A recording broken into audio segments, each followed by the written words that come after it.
El ermitaño, nuestro verdadero nombre. Carta número 9. Al final de la serie de cartas impares termina el viaje del sol en el cielo diurno. El ermitaño, de pie en las alturas nevadas, nos enseña que la cosecha del viaje diurno es el conocimiento más elevado que encontramos en nuestro proceso de desarrollo de la conciencia. Los mitos y los cuentos de hadas definen esta etapa como una fase de retiro y contemplación, o nos relatan el encuentro con un viejo sabio que vive recluido. Es él quien entrega al héroe las herramientas mágicas. De él aprende la fórmula mágica que le protegerá a lo largo del camino. El ábrete sésamo que necesitará al final para concluir su gran tarea. Aquí es en definitiva donde aprende su verdadero nombre.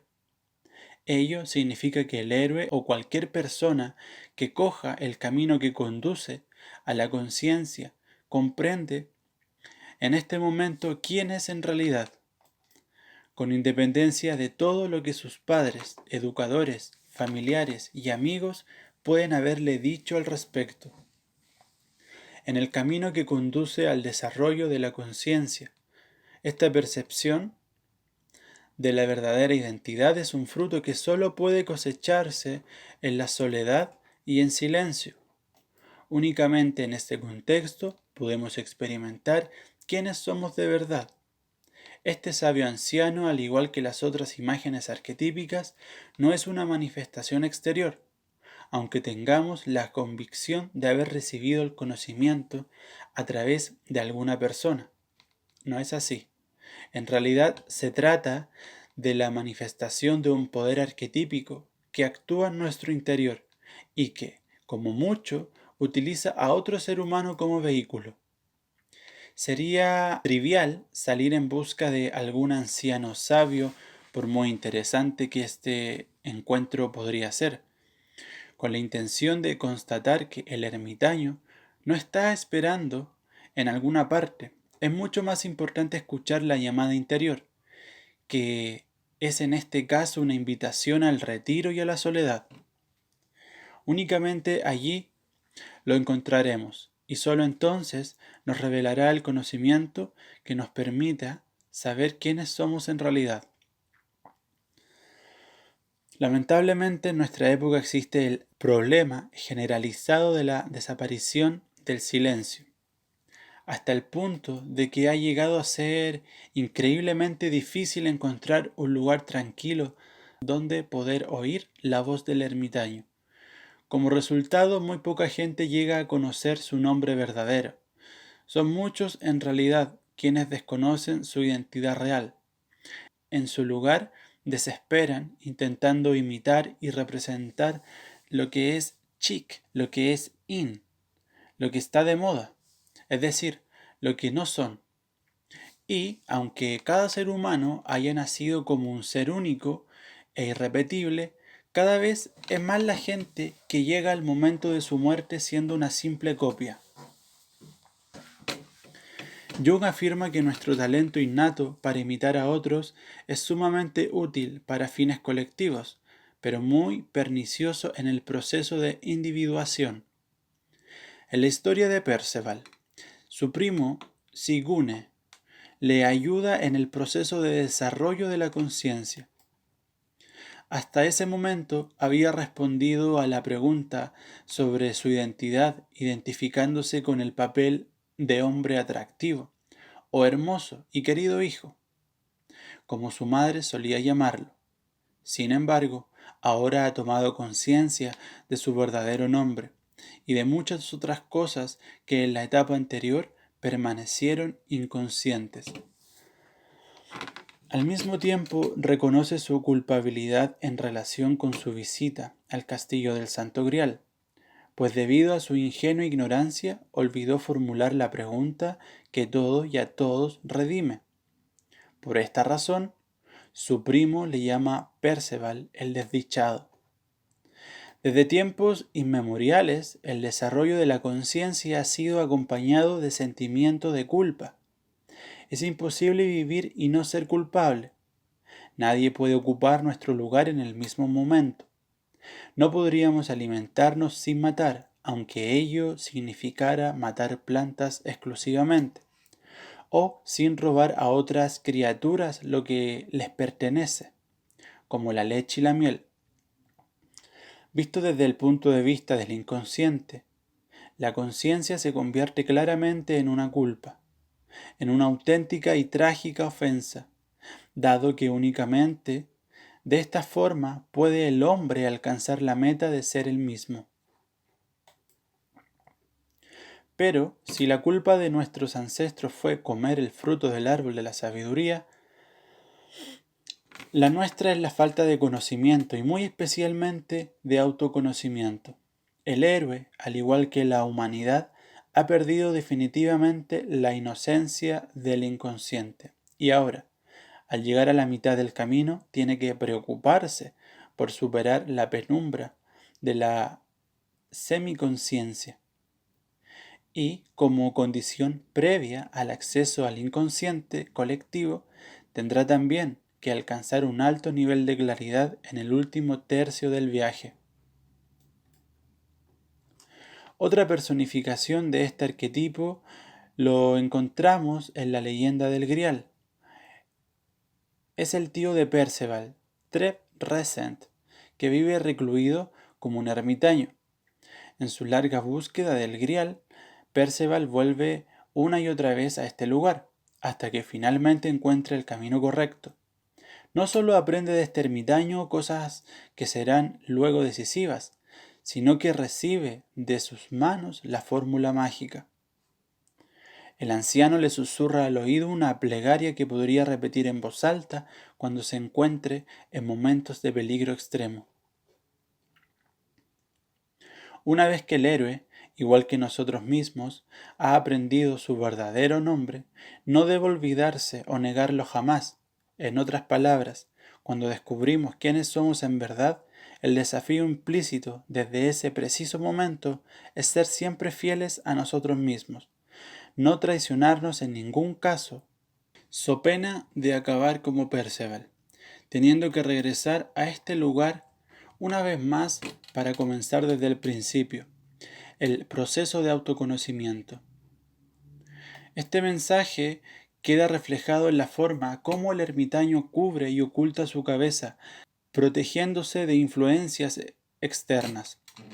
Según White, con la luz de la lámpara parece decir, mi lugar también puede ser tu lugar.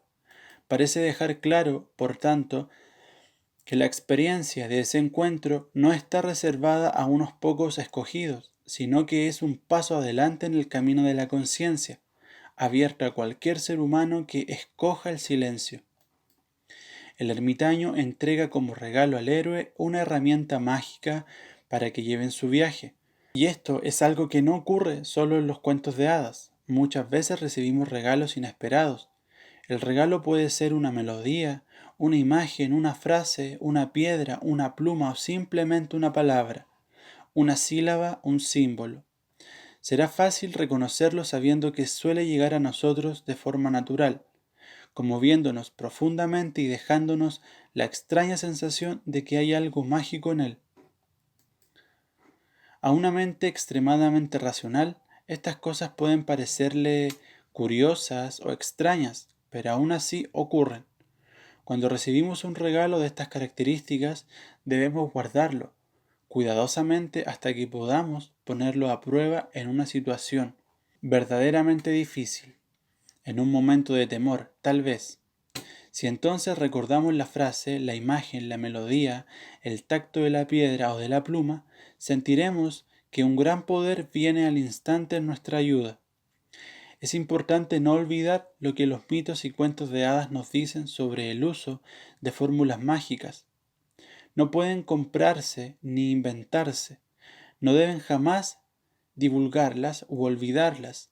Deben venir a nosotros por sí mismas o sernos transmitidas. Solo han de usarse en momentos de gran necesidad. ¿Cómo puede explicarse este fenómeno? El inconsciente tiene un poder mágico que puede salir en nuestra ayuda, particularmente en situaciones difíciles. Lamentablemente, muchas de las personas que han vivido y reconocido esta experiencia mantienen a su inconsciente prisionero, convirtiéndolo en esclavo sumiso de sus banalidades, en un catastrófico ejercicio de pensamiento positivo. Intentan de esta forma satisfacer los deseos más tontos y egoístas de su ego, hambrientos de poder. Es posible incluso que el 90% de las plegarias estén orientadas a objetivos similares. Sería sensato al menos agradecer a Dios desde el fondo de nuestro corazón por protegernos, afortunadamente para nosotros, de unos planes supuestamente razonables y de unos estúpidos deseos. Recordemos además que el inconsciente tiene poderes mágicos y puede protegernos de las formas más maravillosas. Naturalmente, ni la frase, ni la imagen, ni la piedra poseen poderes mágicos, como tampoco los tienen los ingeniosos amuletos y talismanes comprados con dinero en alguna tienda. Es el inconsciente el que dota a estos objetos de poderes. Cuanto más intentemos analizar nuestra fórmula mágica, hablando de ella con orgullo o revelándola a terceros, más lavaremos su magia. No nos quedará al final sino una fórmula sin alma. Palabras vacías, rituales muertos, frases huecas, piedras sin vida. La magia habrá desaparecido. Por esta razón, los héroes han de preservar la fórmula mágica en su interior, como un tesoro. Es necesario que comprendamos que este es un regalo, que podemos aceptar y agradecer y no algo conseguido por méritos propios, de lo que el ego puede o pueda vanagloriarse. El anciano sabio es un arquetipo especialmente significativo, que se ha encarnado en diversas figuras de nuestra cultura occidental. Hermes Trismegisto, Hermes 3 veces grande, fue una figura legendaria que, de acuerdo con distintas fuentes, vivió e impartió sus enseñanzas en los albores de la avanzada civilización del antiguo Egipto. Posteriormente, los egipcios le elevaron a la categoría de Tot, su dios de la sabiduría, y como muestra un suelo de mosaicos de la Catedral de Siena, fue contemporáneo de Moisés. Los alquimistas, los francmasones, casi todas las sociedades secretas occidentales y muchas sociedades esotéricas le llaman padre fundador o lo asocian a sus orígenes de una u otra forma. Merlín, figura clave del viejo sabio, en el ciclo de leyendas del rey Arturo, no es aún más familiar. Otro ejemplo es Odín, dios germánico de la sabiduría, originario de los países nórdicos. Se colgó del fresno Yggdrasil durante 9 días, tiempo durante el cual experimentó su iniciación. Desde entonces, como expresión de la habilidad adquirida de viajar a tierras lejanas, es decir, de hacer viajes astrales, lo acompañan sus 2 cuervos, Hugin y Munin. Otro representante histórico del venerable anciano es Tales, de Mileto, filósofo que vivió en el siglo VI a.C. Los griegos le llamaron el primero de los 7 sabios del mundo antiguo. 2 de las respuestas dadas por él han llegado hasta nosotros, y se puede decir que son típicas de un ermitaño. En contestación a la pregunta, ¿qué es lo más difícil?, respondió con gran profundidad, conocerse a uno mismo.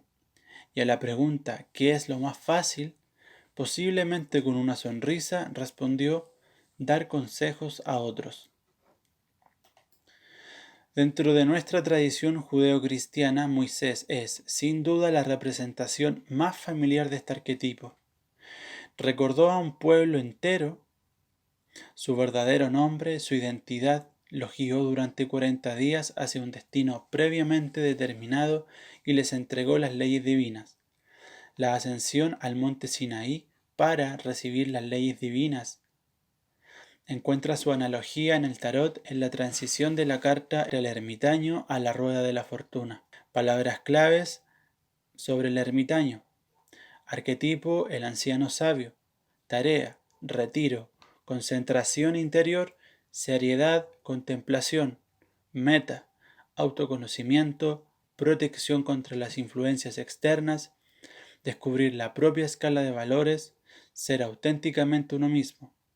Riesgo: carácter extraño, excéntrico, como de otro mundo, amargado. Sentimientos vitales: claridad, espacio interior, encontrarse a uno mismo y sentirse bien en la propia piel.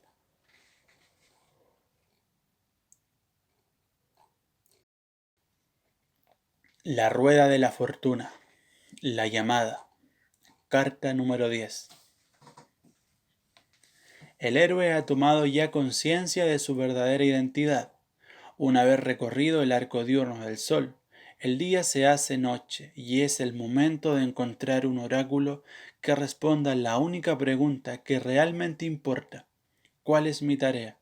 Es necesario descubrir la identidad verdadera y alcanzar así el grado de madurez necesario para poder formular esta pregunta y comprender su respuesta. La rueda de la fortuna es, probablemente, la carta que suele interpretarse de forma más errónea y superficial. Incluso White hizo una crítica al respecto, ya que desde los días de Eliphas Levi, el mensaje oculto de esta carta ha sido reducido a una mera simplificación. De hecho, si nos concentramos exclusivamente en su nombre, no llegaremos a comprender el significado de este arcano del tarot, ya se llame la rueda de la fortuna o simplemente suerte. El nombre no refleja en ninguno de los dos casos el significado de la carta. Su representación gráfica es una rueda, la rueda del tiempo. En su constante girar trae siempre cosas nuevas, haciendo a su vez que otras queden atrás. Las dos figuras que se encuentran a los lados comparten el mismo significado simbólico. Ambas tienen su origen en la mitología egipcia. Anubis, con cabeza de chacal, que encarna la fuerza de renovación vital, y Seth, con forma de serpiente, símbolo de los poderes destructivos. En las cuatro esquinas vemos querubines, figuras que simbolizan a los cuatro evangelistas y que a su vez representan los cuatro elementos. En su conjunto significan la creación y son siempre una expresión de la totalidad. Aparecen unidas en la forma de una esfinge que gobierna la rueda. Tradicionalmente la esfinge tiene cara humana, alas de águila, cola y patas de león y el cuerpo de un buey. La esfinge del tarot de White, que no tiene alas, es aún hoy un enigma, ya que en otros tarot más antiguos las alas son siempre claramente visibles. Los símbolos alquímicos de la sal, azufre, mercurio y agua se encuentran en el interior de la rueda. En el círculo exterior figura escrita la palabra Torah o Tora, con las letras hebreas del nombre divino Yahvé o Yahvé, J-H, B corta y H, intercaladas. Si analizamos este simbolismo, globalmente encontramos el siguiente mensaje: ser, existir y pasar son los poderes que mantienen la rueda en movimiento. Se manifiestan en lo emergente, en el aspecto creativo, Anubis, en la existencia, en la capacidad de conservación, Esfinge, y en el descenso, fase destructiva, Set. El conjunto de ellos corresponde a la ley divina, Torah, Torah o Yahvé, Yahvé, que retan al ser humano a transformarse, partiendo desde la base hasta alcanzar las más altas cualidades, simbolismo alquímico. En síntesis, la rueda de la fortuna representa la totalidad de tareas que hemos de cumplir a lo largo de nuestra vida. Cuando aparece esta carta, nos está diciendo que el tema en cuestión entra en nuestra vida para que lo abordemos y dominemos. como si de un mosaico se tratara. A partir de todos estos aspectos individuales surgirá una imagen que nos permitirá en un principio comenzar a intuir nuestra tarea en la vida, que irá desvelándose con mayor claridad con el paso del tiempo. Sin embargo, ello no quiere decir en ningún momento que pueda resumirse en una única fórmula o palabra. Se puede hacer una descripción pictórica, como siempre se ha hecho de los oráculos a lo largo del tiempo. Tenemos un ejemplo de ello en el héroe que pregunta cuál es su tarea en la vida y recibe esta profunda respuesta. Busca el tesoro escondido y difícil de encontrar. Al analizar esta respuesta desde una perspectiva psicológica, Jung nos da una esclarecedora explicación. Debemos agradecerle su estudio sobre los caracteres que a primera vista parece guardar similitudes con las antiguas tipologías. Jung establece también una diferencia entre las 4 estructuras básicas de la conciencia humana, a las que denomina funciones de la conciencia: pensamiento, emoción, sensación, intuición. Podemos compararlas con otros clásicos grupos de 4 elementos, como fuego, tierra, agua y aire, o los 4 temperamentos: sanguíneo, colérico, melancólico y flemático. Sin embargo, Jung pone el énfasis en la dinámica que es propia de la tipología junguiana, mientras otros sistemas de definición clasifican los caracteres de forma fija y definitiva en una categoría o en una categoría mixta. Jung da por sentado que la conciencia humana consta de los 4 aspectos, aunque no se hayan desarrollado en la misma proporción, basándose en una variedad de tradiciones, mitos y cuentos de hadas, así como en la simbología alquímica. Y naturalmente también en su propio trabajo como médico y terapeuta. Reconoce que los seres humanos frecuentemente desarrollamos solo 3 de las 4 funciones de la conciencia durante la primera mitad de la vida. La cuarta permanece en los dominios del inconsciente, convirtiéndose en tema central de algunos cuentos de hadas, que nos hablan del alma que ha sido vendida o de la perla, símbolo de la totalidad, que se pierde al comienzo de la historia. Los 2 pares de padres del héroe, que reflejan sus orígenes y habilidades, son una estructura dividida en 4 partes, que representan la totalidad innata del héroe. Sin embargo, una de estas 4 personas suele ser considerada la madrastra, y se la trata por ello con poca consideración. De acuerdo con Jung, el trabajo que corresponde a la segunda mitad de nuestra vida es ocuparnos de este tema, extrayéndolo de las profundidades y explorándolo. Estamos hablando en términos psicológicos del tesoro escondido y difícil de encontrar. ¿Cómo se entiende esto? Aparentemente, desarrollamos nuestras fortalezas en detrimento de nuestras partes más débiles. Cuanto más intensamente destaque una de las 3 funciones de la conciencia que hemos desarrollado, más profundamente se hundirá en el inconsciente la 4ª función, permaneciendo ausente en nuestro lado consciente. Ello se convierte, pues, en fuente de muchos errores y fracasos que nos causan insatisfacción e infelicidad.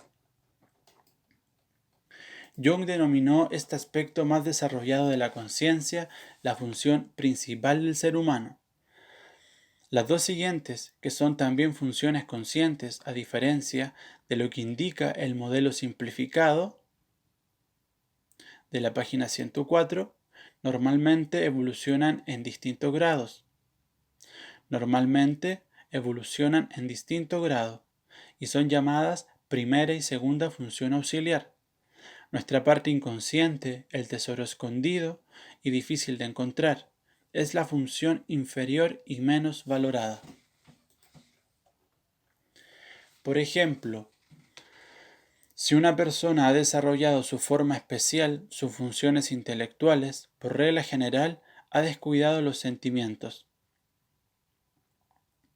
La figura 19 nos lo presenta de forma simple y esquemática.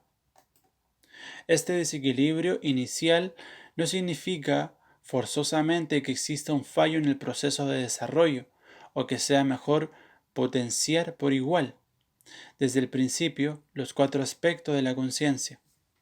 Según lo que podemos observar, parece que es natural, bueno y correcto desarrollar 3 de estas funciones al comienzo de nuestra vida y, luego, en la segunda mitad, enfrentarnos intensamente a la restante.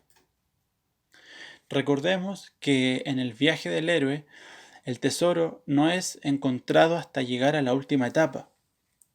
Las tareas correspondientes a los 4 aspectos distintos serían, desde una perspectiva psicológica, las que citamos a continuación.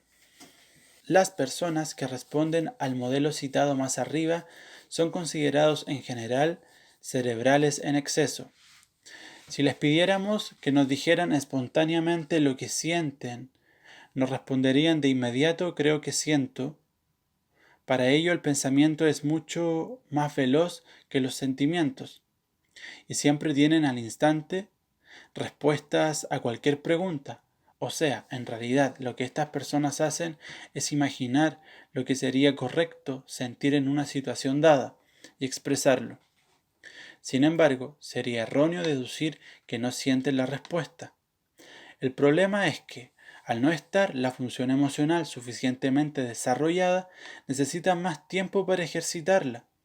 Dicho en otras palabras, al contrario que su función intelectual, esta función no está tan perfectamente diferenciada como para poder utilizarla de inmediato.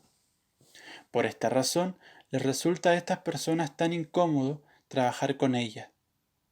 Al estar poco o nada desarrollada, su estado es simple y primitivo, y no constituye un motivo de orgullo. La función intelectual, en cambio, es habitualmente brillante en estos casos. Como consecuencia, estos individuos se sienten más cómodos ofreciendo la imagen de su lado civilizado y manifestando, a su vez, un cierto desdén por los sentimientos, su lado menos desarrollado al que consideran inferior. Piensan en resumidas cuentas que la humanidad bien podría prescindir de este aspecto, llegado el caso. En la segunda etapa de la vida, sin embargo, es frecuente que estas personas tengan que enfrentarse a situaciones que les desafían a aceptar los sentimientos y a desarrollar emociones. En este mundo de gente excesivamente cerebral, no faltan tampoco los individuos viscerales. Estas otras personas tienen unas funciones emocionales tan desarrolladas que son increíblemente rápidas en emitir de forma visceral sus juicios u opiniones. En su caso, el modelo de conciencia es el que aparece en la ilustración del tipo emocional, figura 20. Como mínimo, podemos decir que han descuidado su lado intelectual y que lo pasan mal intentando encontrar razones que justifiquen sus juicios emocionales o tratando de ofrecer explicaciones que respondan a algún tipo de lógica. Si alguien afirmara, en cambio, que no saben pensar, con toda seguridad discreparían vehementemente. Esto ocurre porque nuestra sociedad glorifica el pensamiento de forma tan unilateral que admitir una opinión así sería devastador. Las personas del tipo emocional llaman pensamiento a la expresión de sus deseos o a su extraordinaria agudeza instintiva, que en ningún caso podría considerarse pensamiento lógico, analítico y coherente. Es evidente que el tesoro escondido es difícil de encontrar. Sería la emotividad, para los individuos excesivamente cerebrales y para los viscerales el ejercicio del pensamiento objetivo. Los individuos de tipo sensorial perciben el mundo a través de los sentidos, traduciéndolos en color, gusto, olor y forma exterior. pueden abandonarse a este ejercicio de placer sensorial, quedándose en las formas externas y dejando de lado las múltiples posibilidades que un objeto o un plan pueden ofrecer. Carecen por completo de capacidad intuitiva. En casos extremos pueden ver lo que es, pero no lo que es posible.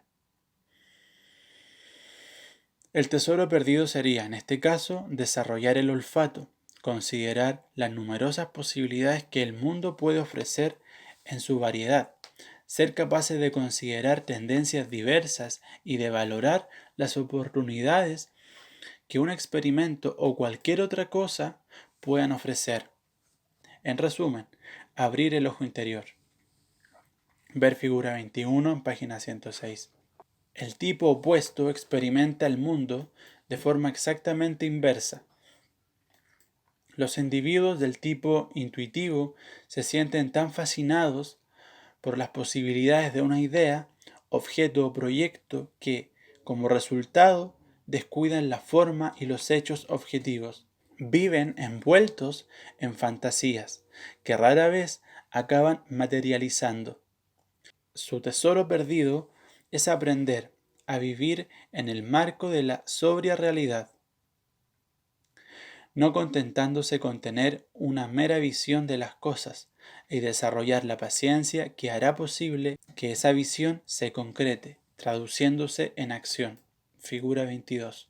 Los querubines, las cuatro figuras simbólicas que hallamos en las esquinas de las cartas, representan los cuatro elementos: fuego, tierra, aire y agua.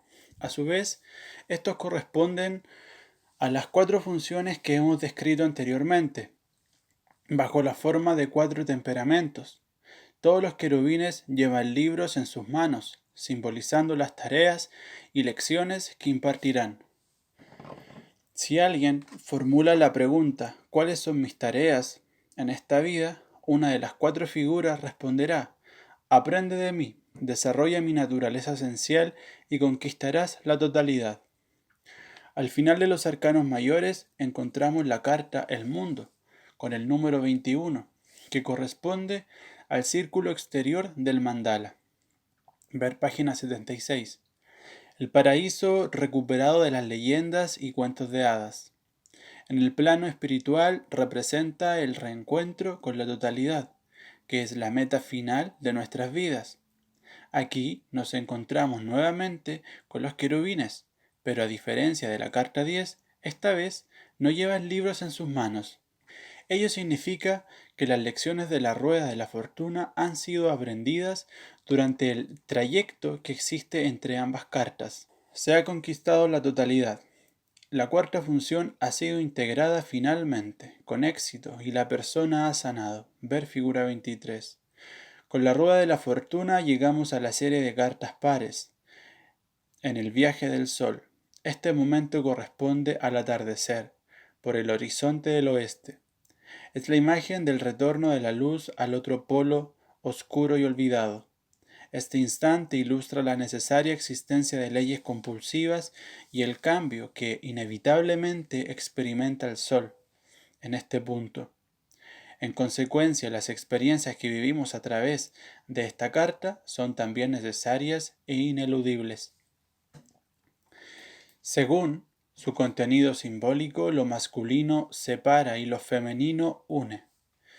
El tramo masculino del camino que hemos atravesado nos separa del origen. El femenino, el que tenemos delante, nos une a él, mientras que el pensamiento masculino separa, marcando siempre nuevos límites y diferencias cada vez más sutiles. El pensamiento femenino es analógico y holístico. Reconoce y da relevancia a los territorios comunes, rechazando por tanto las fronteras. El pensamiento masculino reprocha al femenino su ambigüedad. Por su parte, el femenino se ríe de la lucha masculina por encontrar claridad, consciente de que la realidad es demasiado compleja para que una simple fórmula pueda abarcarla.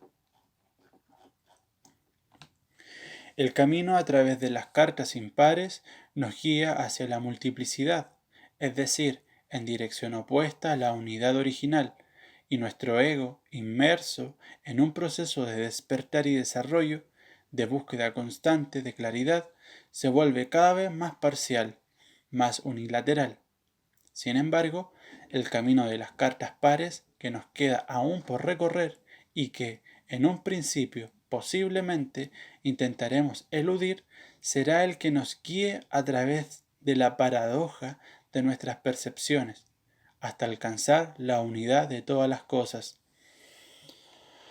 Por muy raro que parezca, la paradoja es una de nuestras más valiosas posesiones espirituales, mientras que la uniformidad de significado es signo de debilidad, dice Jung. Más adelante continúa. Solo la paradoja nos acerca, en alguna medida, a la comprensión de la vida en su totalidad. La ausencia de ambigüedad y de contradicciones responde a una actitud unilateral, ineficaz a la hora de expresar lo incomprensible. Al ego no le gusta en absoluto el cambio de orientación que necesariamente ocurre una vez que se llega a este punto. En realidad, detesta tener que renunciar a ser el único medio capaz de explicar claramente las cosas. Por esta razón, tal vez, los oráculos son interpretados, en algunas ocasiones, de forma prematura y errónea.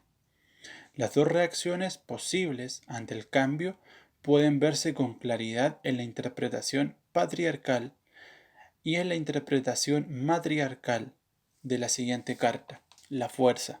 Si este cambio fuera rechazado, ello nos llevaría de forma inevitable a la carta del colgado, que, aparentemente, nos habla de desesperanza. Las cartas pares de los arcanos mayores siempre se relacionan con otras cartas por suma cruzada. Ver figura 24. En este caso, la carta 10, la rueda de la fortuna, nos conduce hacia la primera carta, el mago. Mientras que la rueda de la fortuna simboliza los objetivos que tendremos que alcanzar durante la vida, el mago encarna la fuerza y la habilidad necesaria para hacerlo. Podemos afirmar, por lo tanto, que siempre estamos en condiciones de llevar a cabo y dominar las tareas que se nos asignan. Palabras claves para la rueda de la fortuna. Arquetipo, la llamada, la predicción. Tarea, reconocer en nuestro interior lo que es necesario. Aceptar las tareas asignadas. Meta, transformar lo básico en algo de mayor dimensión. Dominar las tareas, alcanzar la totalidad. Riesgo, fatalismo, comprensión equivocada de las tareas. Sentimientos vitales, hechos y experiencias que nos permiten alcanzar la totalidad, aunque en un principio no nos gusten. Muchas gracias por escuchar cada definición de las 10 primeras cartas del tarot. No olvides suscribirte y regalarme un like, por favor. Muchas gracias.